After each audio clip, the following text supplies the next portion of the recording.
ကဲအားလုံးပဲမင်္ဂလာပါကျွန်တော် World Helper ဆိုတဲ့ channel လေးကနေကြိုဆိုပါရစေဒီနေ့ပြောပြမယ့်အကြောင်းအရာကတော့ကျွန်တော် Lich King Fight ပေါ့နော် Boss Fight 25 man normal ပေါ့နော် normal fight တဲ့ဟာလေးအကြောင်းပြောပြချင်ပါတယ်ဘာဖြစ်လဲဆိုတော့အခုကျွန်တော်တို့မြန်မာမှာတော်တော်များများဒီ YouTube အားနေကြတယ်နော်တေချာရှင်းပြတာလည်းနေတဲ့အတွက်ကိုကျွန်တော် Boss Fight ဒီမှာအရင် feel တယ်အဲ့လိုမျိုးကျွန်တော်မဖြစ်အောင်လို့ကျွန်တော်ကပြောပြချင်တာဖြစ်ပါတယ်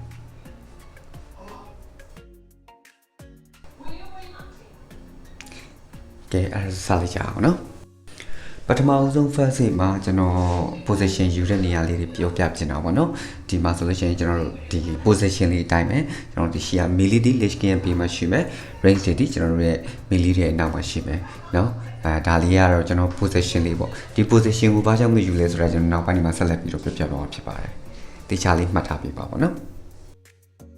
ကျွန်တော်မစခင်မှာ Lich King ရဲ့တုံးတဲ့ spin 2မျိုးအကြောင်းပေါ့နော် first set မှာတုံးတယ်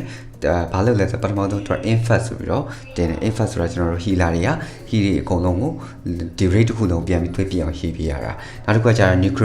necrotic plug ကကျတော့ကျွန်တော်တို့ဒီအတင်ခံရတဲ့လူကနေပြီးတော့ shambling horror နောက်သွားမယ် cleaning လုပ်မယ် clean လုပ်ပြီးကိုမှမရှိတော့ဘာမရှိတော့ဆိုလို့ရှိရင်ကိုနှုတ်ကိုပြန်ချရနေအောင်ကို boss fight နေအောင်ကိုပြန်လာမှာဖြစ်ပါတယ်ဒီမှာဆိုရင် boss က sumo 2မျိုးထုတ်တယ်ပထမချပြီး30စက္ကန့်နေလို့ရှိရင်ကျွန်တော်တို့ gore စာထုတ်တယ်ပေါ့နော်နောက်ပြီးသွားလို့ရှိရင်ကျွန်တော် shambling horror ဆိုတာထုတ်တယ်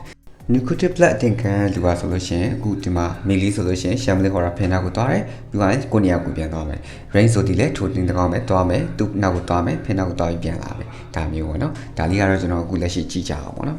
်ဒီမှာ DPN က nuclear blood တင်လိုက်ပြီတင်လိုက်တဲ့လူဒီဘယ်လိုသွားမလဲတွေ့လားသွားတယ်shambling horror နောက်ကိုရောက်တယ်ဒီမှာ black က cleaning လုပ်လိုက်လို့ရှိရင်ခုံသွားတယ် shambling horror ဘက်ခုံသွားတယ်ခုံသွားပြီးမရှိတော့ဘူးဆိုရင်ဘာဖြစ်ဖြစ်လဲကိုယ့်ရဲ့နှစ်ကိုချနေတဲ့ boss fight နေရာကိုနေရာကိုပြန်ယူတယ်ဒီ necrotic black က shambling horror ပုံမှာရှိနေမှသူ့ဘာသာသူ damage နဲ့သူစားပြီးတေးတာပေါ့နော်မဟုတ်လို့ရှိရင်ကျွန်တော်ချဆိုအကြိုက်ချမှာပါဒါဆို boss တွေ80% ရောက်တော့မယ်ဟိုတန်ကကျွန်တော်တို့အပြင်ကိုဆွဲထုတ်တော့မယ်အဲ့ဒီတော့ကိုကျွန်တော်ပြတာဒီမှာကြည့်တန်ကထွက်သွားပြီအဲကျွန်တော်လည်းအကုန်လိုက်ထွက်ကြတယ်ပေါ့နော်အထဲမှာရှိလို့ရှိရင် damage ထိနော်ဒီမှာပထမဆုံးထွက်လာတာ ringing ပေါ့နော် ringing spirit ကိုကျွန်တော်တို့ဒီဝိုင်းပြီးတော့ချမယ်ဝိုင်းပြီးတော့တတ်မြင်းမြင်းလေး damage ပေးနိုင်မှာပေးတယ်ပေါ့နောက် XP ရရဲ့အလဲမှာလာနေတယ်လာနေလို့ရှိရင် XP ရရဲ့ကိုကျွန်တော် range တွေကနေပြီးတော့ချိုးပေးရတယ်အလုံးလေးတို့နော်ဒီမှာ ring ရနေပုတ်တယ်ကျွန်တော်တို့အရှိကနေမချခိုင်းဘာလို့မချခိုင်းလဲဆိုတော့အရှိကနေပုတ်တယ်အဲ့ပုတ်တဲ့ damage ဒီသူဒီ silent ပါတာဖြစ်တဲ့အတွက်ကိုကျွန်တော်တို့ဒီ silent ကတ်တော့ကောင်က space သုံးလို့များတာပေါ့နော်အဲ့တော့ကိုကျွန်တော်တို့ကအရှိကနေမချအောင် ring space ကိုချရင်ကျွန်တော်ဒီအများနဲ့နောက်ကနေပဲတောက်လျှောက်ရိုက်ကြတယ် milli တွေဆိုရင်ပေါ့နော်တန်ဒီလေring ကိုဟိုဘက်ကိုလှည့်ပြီးတန်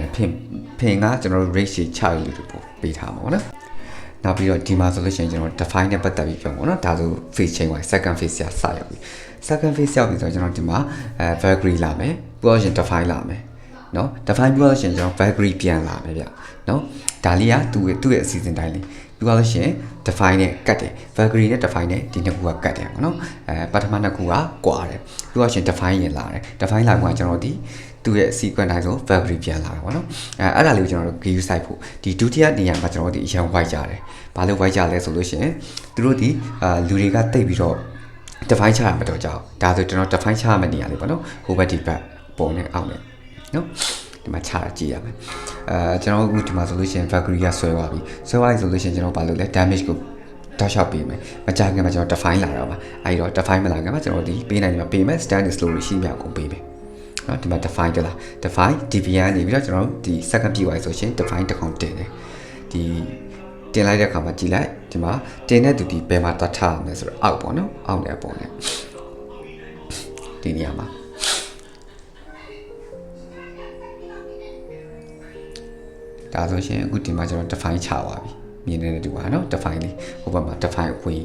ပြီးသွားရှင်ကျွန်တော် boss နောက်မှာပြန်ပြီး start တယ်အားလုံး boss နောက်ပြန် start တယ်ဒီမှာကျွန်တော်အမှားလေးပြောပါတော့နော်ဒီနေရာမှာကျွန်တော် define ချတာမှာလွဲသွားရရှိတယ်လွဲသွားလို့ရှင်ဘာဖြစ်လဲကျွန်တော် rate ကို white စေတယ်နော်ဒီလို define မျိုးလုံးဝမချစေချမိပါစေနဲ့ချမိလို့ရှင် rate ကို white တယ်ကျွန်တော်အခုဒီမှာချမိတယ်တိုးတော့တန်ကောင်းတယ်ပြန်ပြီးတော့ဆယ်ထားနိုင်တယ်ပေါ့နော်ဒီလေတက်တယ်မှာပေါ့နော်ဒီလေမှာလုံးဝမချလို့ရှင်ကျွန်တော်ဒီအမြဲတမ်းဟိုပိုင်နိုင်တယ်ပေါ့နော်ဒါ Valkyrie လာတယ် Valkyrie လာပြီးလို့ရှင်ကျွန်တော် define ဆက်လာတာပေါ့နော်Valkyrie ချီွားတဲ့မှာ diamond ပေးပဲကျွန်တော်ဒီ view define ဖြတ်ပြီးသွားတော့မှကျွန်တော်ဒီပြန်ဝင်ဒီမှာဆိုလို့ရှိရင်တွေ့လားအလေတဲ့ကြာပါတယ်လူတွေကနင်းလေ define ဒီပို့ကျဲလာပြီနောက်ဆုံး white ကြည့်ခုနထိတဲ့ဟာနည်းနည်းလေးဒါမဲ့အလေမှာအရင်ကျဲသွားတယ်ဒီနေရာယူတဲ့ဟာလေးကိုအမြဲတမ်း view site ပါနောက်ပြီးတော့ဒီ deviant လေးပေါ့နော် deviant လေးကိုအမြဲတမ်းကြည့်ပြီးတော့ define လာရမယ်ဆိုဘေးမှာအမြဲတမ်းခွဲထားနေရမှာအခုကျွန်တော်နေရာမရှိမှကျွန်တော်ဒီနားမှာကတ်ပြီးတော့ကျွန်တော်ဒီချတယ် boss တွေက 40% လောက်ရောက်နေပြီလို့ boss ကပထမဦးဆုံးကတော့ 80% မှာသူတို့ဒီတစ်ခါချိန်တယ်နောက်တစ်ခုကချိန်လာကြတော့ကျွန်တော်ဒီ40% မှာတစ်ခါထပ်ချိန်တယ်ပေါ့နော်ဒီကြားထဲမှာကျွန်တော်တို့ကအခု phase 2နဲ့ phase 3နဲ့ကြားထဲမှာ 0.5 ခံလာပါတော့အဲ့ခါကျကျွန်တော်တို့ပြန်ထွက်ကြမယ်ဒီမှာ boss တွေဒီ 40% နဲ့ကျွန်တော် Valkyrie ကိုမချတော့ဘူး boss ကို push တယ်ပေါ့နော် 40% ဖြစ်သွားရင် Lich-King ကလေပြေးသွားပြီးကျွန်တော်ကျန်တဲ့ Valkyrie ချီထားတဲ့လူတွေကိုပြန်ချပေးခဲ့တယ်ကျွန်တော်ဒီကထွက်လာတဲ့အပြင်ကိုပြန်ထွက်တယ်ကပ်ပြီးဒါကတော့ Guna phase တိုင်းပဲကျွန်တော်လဲလာတဲ့ ISPR range ကဖြစ်တယ်နောက် ring spirit တွေကိုကျွန်တော်တို့ရှင်းတယ်ပေါ့နော်တက်နေမှာ damage ကိုများပေးတယ်ပထမဦးဆုံး phase မှာphase ပေါ့နော် 1.5 မှာကျွန်တော်တို့ကဘယ်လိုရှိလဲဆိုတော့သူကကျ ring သူ့ ring ဒီ3កောင်ပဲထွက်တယ်ဒီမှာဆိုရှင်ကျွန်တော်4កောင်လာမသိထွက်တယ်ပေါ့နော် damage ကတော့တက်နေ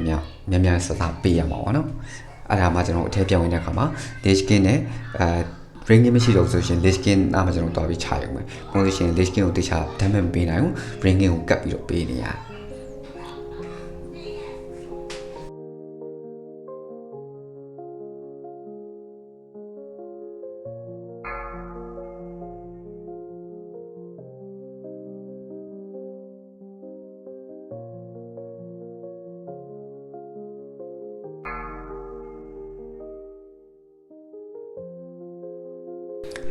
ဒါဆိုရင်ကျွန်တော်ပြန်ပြီးဝင်လာကြပြီပေါ့နော်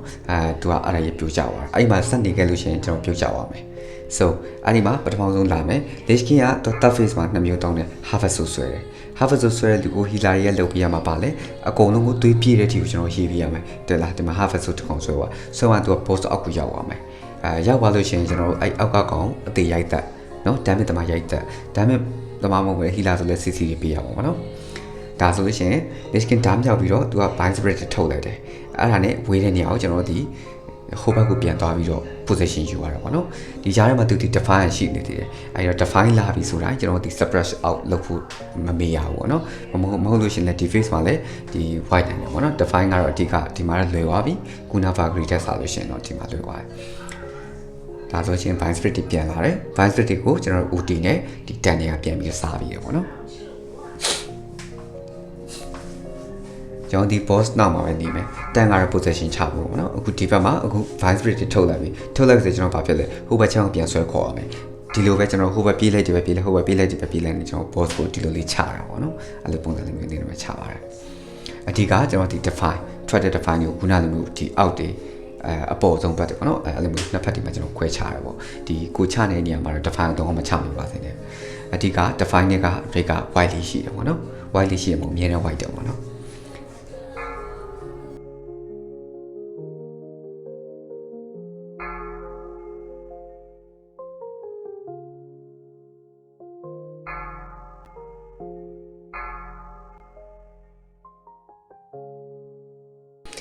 သူပုံစံလေးကတော့ဒီတိုင်းလေးနဲ့ပဲကျွန်တော်အားလုံးပြီးတဲ့ဒီကိုချရတာပေါ့နော်ပုံမှန်လေးပဲ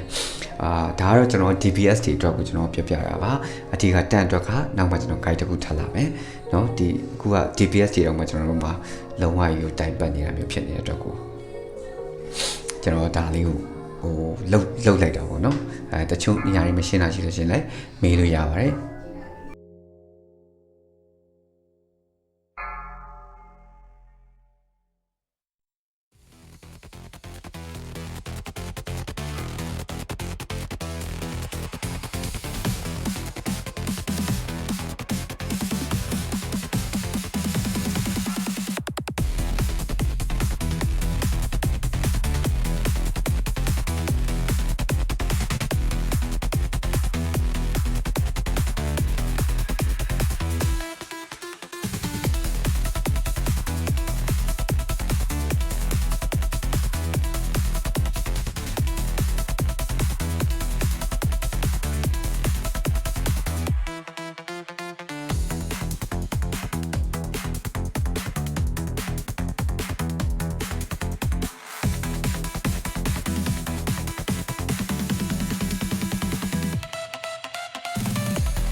အခုလိုမျိုးနားထောင်ပေးတဲ့ကြည့်ရှုပေးတဲ့အရောက်စီတိုင်းကိုကျွန်တော်ကျေးဇူးတင်ပါတယ်ကျွန်တော် like and subscribe လေးလုပ်ပေးထားပါအောင်နော်နောက်လည်းထပ်ပြီးအများကြီးထပ်တင်ပေးပါအောင်